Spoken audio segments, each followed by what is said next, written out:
Baik, Assalamualaikum warahmatullahi wabarakatuh. Selamat sore Bapak-Bapak Ibu semuanya. Mohon izin kami dari Universitas PGRI Adi Buwana, Surabaya, Fakultas Ilmu Kesehatan. Mohon izin untuk penyuluhan untuk memenuhi tugas mata kuliah KIE Praktikum dengan dosen pengampu yaitu Apoteker Asri Widomukti S1 and Farm Clean. Baik, sebelumnya saya sebagai perwakilan di sini saya berterima kasih banyak kepada ibu-ibu dan bapak-bapak semua yang sudah menyempatkan waktunya, terutama kepada Bapak Ando sebagai Dodi, maaf Bapak Dodi sebagai Ketua RW 05 Kelurahan Duku Menanggan. Baik, dengan saya sendiri yaitu Siti Amira, dan di sini saya dengan rekan-rekan saya yaitu Roshidatul Nabila, Mujahidah Suraya Rumata, Nahdia Afkarina, dan juga Mariana Anjali Yenija. Baik, di sini kami akan menjelaskan terkait penyuluhan dengan materi tuberkulosis ya Pak Bu ya. Mungkin sebelumnya di sini sudah tahu apa itu tuberkulosis atau TBC? Belum tahu. Nggak asing ya maksudnya. Bapak jelaskan bahasa apa?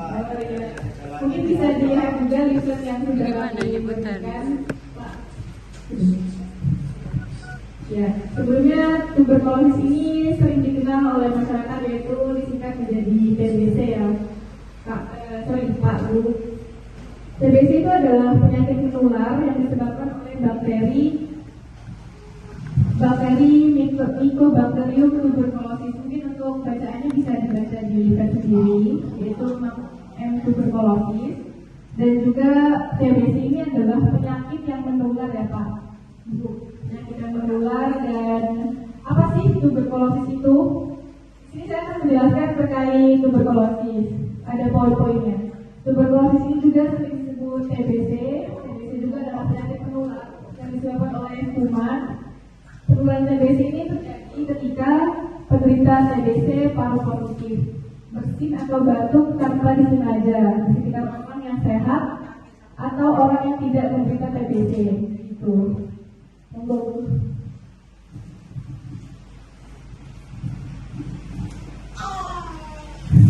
Dan saya lanjut, mohon izin. TBC ini juga biasanya penyakit yang bisa menyerang paru-paru, tapi dapat juga menyerang bagian tubuh lainnya. Mungkin ada yang tahu bagian tubuh apa?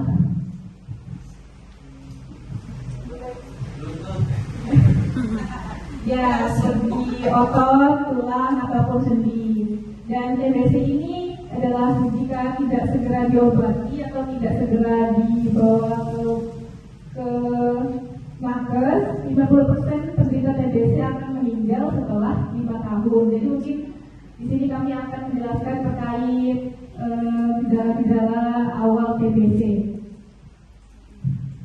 Baik, di sini saya akan menjelaskan terkait fakta tuberkulosis di Indonesia. Mohon izin untuk yang pertama yaitu TBC ini menjadi penyebab kematian nomor 3 di Indonesia. Sangat berbahaya kan? Ya, dan setiap 2 menit muncul satu penderita TBC juga. Dan yang ketiga yaitu setiap 4 menit 4 orang meninggal akibat TBC di Indonesia. Mungkin sebelum lanjut mungkin ada yang mau bertanya terkait TBC yang sudah dijelaskan tadi. Ya, gitu aja ya. Baik, di sini saya akan menjelaskan terkait gejala TBC-nya seperti yang sudah saya sampaikan tadi, yaitu gejalanya itu ada gejala utama, yaitu poin pertama gejalanya, dan juga ada gejala tambahan. Yaitu gejala utama itu batuk. Nah, jangan khawatir, batuk ini adalah batuk berdahak terus menerus lebih dari 2 minggu. Mungkin di sini Bapak Ibu ada yang mengalami batuk berdahak dan tidak berhenti barangkali? Ya, alhamdulillah ya.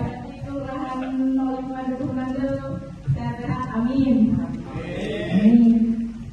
Dan juga bisa batuk gejala utama yang lain itu batuk berdahak campur darah. Semoga nggak ada ya di sini Pak Bu. Dan juga bisa jadi sesak nafas dan juga nyeri dada gitu. Dan juga di sini ada gejala-gejala tambahannya, yaitu adalah berat badan menurun, demam meriang terus-menerus, berkeringat di malam hari, walaupun tidak melakukan aktivitas yang berat gitu.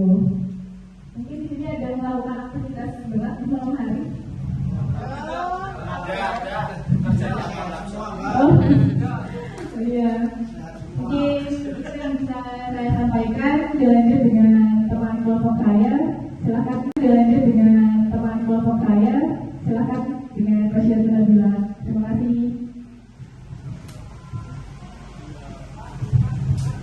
Iya, mungkin dari penjelasan rekan V tadi ada yang belum paham Bu terkait TBC. Paham ya? Jadi jangan sampai ada yang batuk di sebelah kita. Itu TBC, bukan berarti itu TBC ya. Kemudian untuk penanganan sendiri terkait TBC, yang pertama yaitu pemeriksaan dahak. Jadi untuk TBC awal itu kita harus melakukan cek lab di rumah sakit terdekat. Pemeriksaan dahak itu dilakukan 3 kali selama 2 hari. Sewaktu pemeriksaan dahak di vaskes hari ke-1, sewaktu pagi hari sehabis bangun tidur. Mumpung dahaknya itu masih murni ya, kalau bangun tidur itu ya, belum tercampur sama makanan-makanan yang lain. Kemudian untuk hari kedua itu sewaktu pergi ke vaskes akan diminta pengeluaran dahak lagi yang kedua kalinya. Nanti kalau vaskes sudah menyatakan positif, itu berarti bisa dikatakan menderita TBC. Kemudian untuk cara memastikan TBC yang kedua yaitu dengan rotagen foto dada.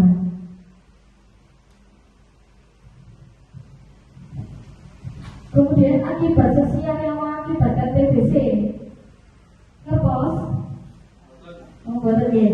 yang pertama mengurangi kebebasan bergaul.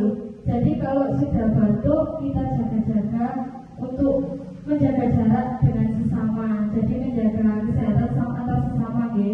Kemudian untuk yang kedua, tidak dapat bekerja, hilangkan pendapatan keluarga, itu tidak terpengaruh.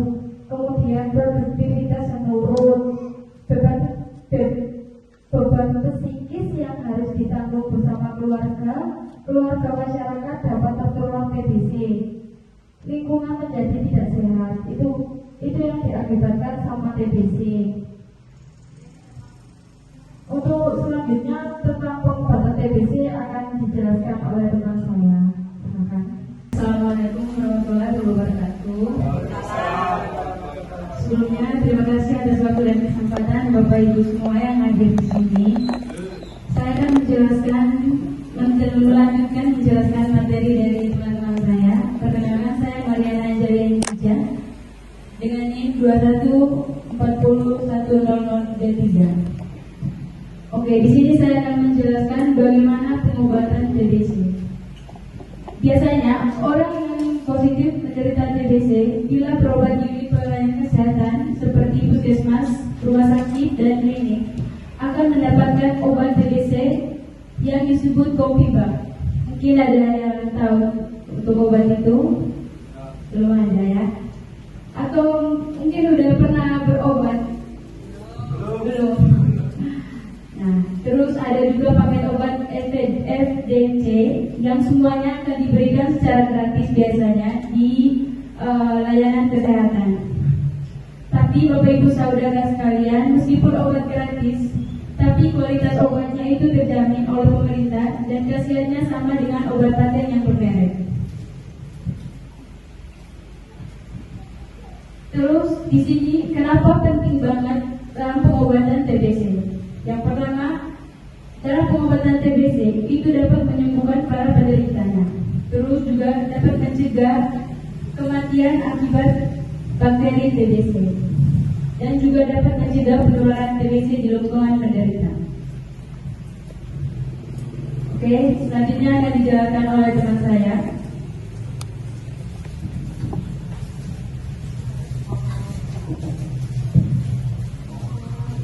Terima kasih atas kesempatan yang diberikan saya. Perkenalkan, nama saya Mudah-Mudahan Wulandari. Langsung saja untuk pertanyaan di mana harus berobat. Di sini untuk penyakit TBC ini bisa berobat di puskesmas, rumah sakit ataupun PT4 rumah sakit paru. Untuk pasien minum obat, selama berobat, penderita TBC perlu rutin berobat ke rumah sakit setiap bulan untuk memeriksakan data dan menjalani berbagai pemeriksaan seperti berat badan, klinis, serta pemeriksaan lab. Perlu diingat bahwa selama pengobatan 6 bulan ini, minum obat yang boleh putus sehari. Kalaupun putus, mulai dari awal lagi. Jadi ini sangat penting untuk menjaga kepentingan minum obat.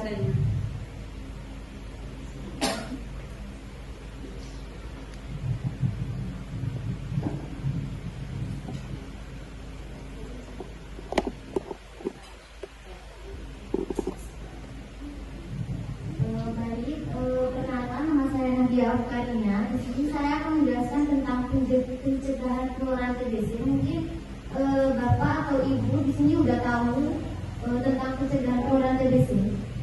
Belum.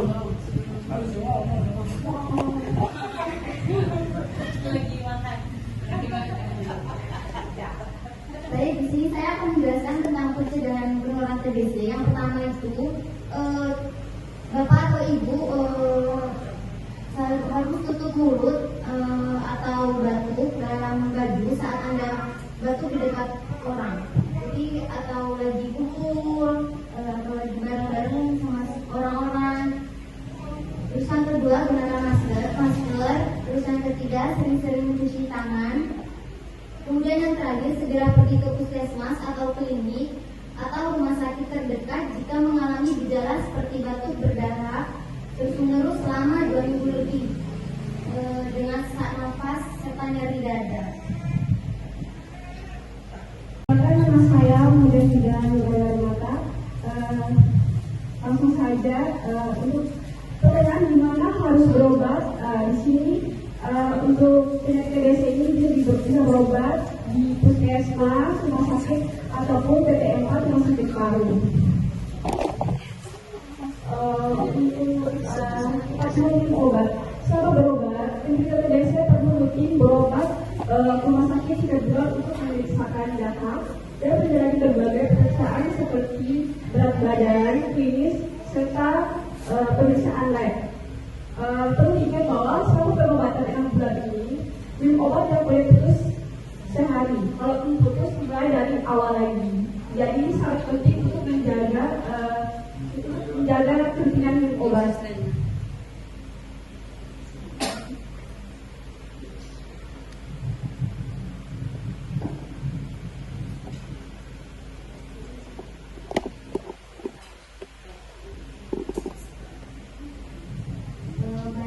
Perkenalkan, nama saya Nadia Karina. Di sini saya akan menjelaskan tentang pencegahan penularan TBC. Mungkin Bapak atau Ibu di sini udah tahu tentang pencegahan penularan TBC. Belum.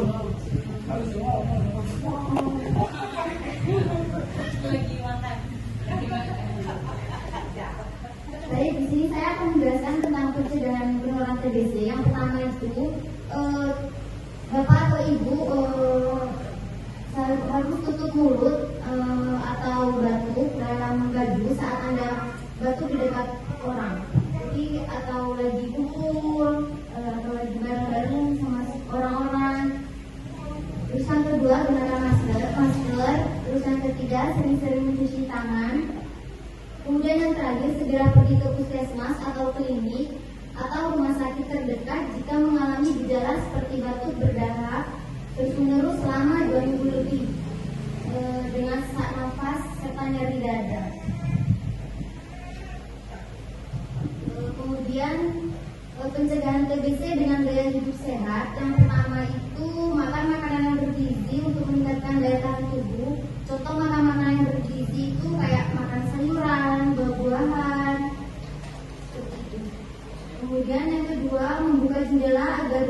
terdapat cukup sinar matahari dan udara segar. Kemudian yang ketiga, menjemur alas tidur atau kasur agar tidak lembab. Kemudian yang keempat, olahraga secara teratur. Kemudian yang terakhir, tidak merokok. Ya, jadi rokoknya dikurangi.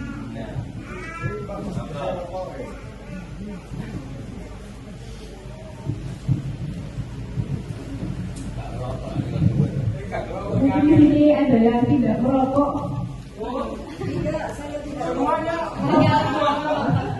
Ya mungkin rokoknya dikurangi gitu ya Pak ya, jangan langsung satu slop gitu. Dikurangi Mbak, ya ada satu. Diarahkan. Iya.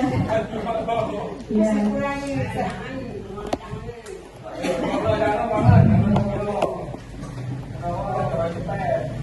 Mungkin di sini ada Bapak Ibu yang mungkin merasakan ada gejala-gejala terkait yang sudah disebutkan tadi, seperti batuk berdahak selama 2 minggu berturut-turut, tidak ada ya?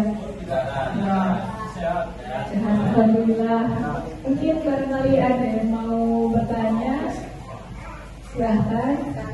Boleh. Untuk katakanlah kalau di suatu daerah ada berita TBC ya, juga sidik. Nah itu untuk radius berapa meter dari rumah kediaman itu harus melakukan screening. Jadi untuk tetangga-tetangga kanan kiri, otomatis satu keluarga juga ya, itu sudah otomatis. Tapi kalau untuk tetangga kanan kiri, radius berapa? Itu jawabannya mungkin bagaimana Bu? Cukup memuaskan. Ya, mohon maaf kalau boleh. Itu pengobatan yang 6 bulan itu wajib, bisa kurang atau bisa lebih. Wah, sedang aneh nawar ini Pak RW. Maksudnya harus 6 bulan. Obatnya tapi harus Untuk pengobatan itu sendiri itu bisa kurang dari 6 bulan atau lebih dari 6 bulan. Langsung jawab. Iya. Di sini saya akan menjawab pertanyaan Pak RW. Dodi. Terkait pengobatan 6 bulan itu Pak, kalau semisal sedapatnya untuk semisal udah berobat selama 3 bulan, udah ngerasa enakan atau udah membaik, nah itu tetap obatnya untuk pengobatannya tetap diteruskan sampai 6 bulan. Gak boleh putus 1 hari pun. Kalau semisal putus 1 hari pun itu ulang lagi dari nol, ibaratnya bakterinya Hidup lagi. Iya, hidup lagi. Jadi selama 6 bulan itu nggak boleh putus 1 hari pun untuk pengobatan TBC. Terus kok Ya, minumnya setiap hari. Iya. masalah putus ngutang. Nabi gitu. Ya, mungkin tambahan lagi terkait penting untuk dicatat bahwa kan tadi pengobatan itu 6 bulan sudah dijelaskan oleh teman saya, dan juga di sini kan sebagai masyarakat umum ya Pak Bu, mungkin kita tidak waspada gitu, tidak waspada terkait apa yang kita alami. Nah itu kita perlu terhadap kepatuhan terhadap pengobatan yang kita lakukan. Jadi kan mungkin ada yang kayak menggampangkan kayak udahlah sekali aja pengobatannya gitu, dan juga terkait pengawasan tenaga medisnya juga kita harus segera konsultasi. Intinya sekiranya terkait penyakit ini kan kayak perlu berhati-hati gitu ya Pak Bu. Apalagi kan ini nomor 3 yang bisa mematikan gitu kan, sangat harus waspada gitu. Intinya kita jangan menggampangkan terkait semua yang disampaikan oleh dokter atau perawat atau siapapun itu yang di tenaga kesehatan. Kita harus patuh terhadap pengobatan tersebut begitu. Mungkin mohon diterima jawabannya. Mungkin sedikit jawaban dari kami. Mungkin ada lagi yang ingin bertanya dan mungkin penasaran terkait TBC ini. Satu lagi Pak. Boleh. Untuk TBC sendiri itu kan ada gejala ya, untuk batuk dengan darah selama 2 minggu ya berhenti. Nah, sebelum kita ada kayak batuk gitu, ada gejala ya, apakah bisa terdeteksi? Seumpama kita nggak sengaja karena apa itu kita ini dahak, itu terdeteksi nggak? Kalau nggak ada gejala loh ya, nggak ada gejala. Jadi tadi pertanyaannya jika ini TBC sendiri itu terdeteksi tidak kalau kita tidak ada gejala, tidak ada batuk yang sampai itu katakan kita periksa dahak gitu ya, terdeteksi enggak? Seumpama kita enggak ada gejala itu tadi batuk yang berdarah, batuk berdarah, terus kita kayak berat badan menurun atau apa, kita biasanya karena mungkin panas atau gimana ya, ada demam, terdeteksi enggak kira-kira? Baik, jadi intinya garis bawah itu garis besarnya apakah TBC itu bisa terdeteksi jika tidak ada gejala yang muncul, gitu betul ya Bu ya? Baik, di sini saya akan menjawab yaitu bahwa tuberkulosis atau TBC ini bisa terdeteksi meskipun tanpa gejala karena kondisi ini biasanya disebut dengan infeksi TB laten, begitu. Nah, TB laten itu apa nih? Mungkin ada yang tahu? Nah, kebetulan kami tidak menjelaskan dari. TB laten ini yaitu seseorang yang terinfeksi oleh Mycobacterium tuberculosis, yaitu bakteri si TBC itu sendiri yang tadi. Nah, tetapi bakteri tersebut berada dalam keadaan tidak aktif gitu dan tidak menyebabkan gejala. Jadi ya seperti yang tadi pertanyaan Ibu tadi, apakah TBC itu bisa terdeteksi jika tidak ada gejala-gejala yang muncul seperti gejala utama tadi seperti batuk berdahak dan juga batuk berdarah. Nah, itu bisa terdeteksi karena itu tadi ada infeksi TB laten ini sendiri. Nah, dengan orang yang memiliki TB laten ini sendiri kebetulan tidak menular, tidak seperti orang-orang yang menunjukkan bahwa mereka itu ada gejalanya gitu. Iya, betul. Bagaimana itu bisa diterima? Terima kasih. Kalau yang mau ke kantor, Mungkin ada yang mau tanya lagi, silakan. Saya sudah. kamu takut nggak mari-mari? Ya, udah Pak. Wes, kalau tuh. Mungkin habis ini kalau misalnya sekiranya dirasa cukup, mohon izin untuk foto bersama dulu ya Bu ya, untuk dokumentasi. Ya, aku punya. Foto dulu. Betul. Iya. Mungkin Bannernya nggak ada. gimana? Cocok lagi Tidak PB dulu. Karena ini hanya kelompok kecil Pak, jadi setelah itu dibagi lagi. Mungkin itu sudah cukup atau ada lagi? Sudah cukup. Sekian dari kelompok kami, yaitu mohon maaf bila ada salah kata atau kurang penyampaian yang kurang sempurna, karena kesempurnaan hanya milik Allah Subhanahu wa Ta'ala.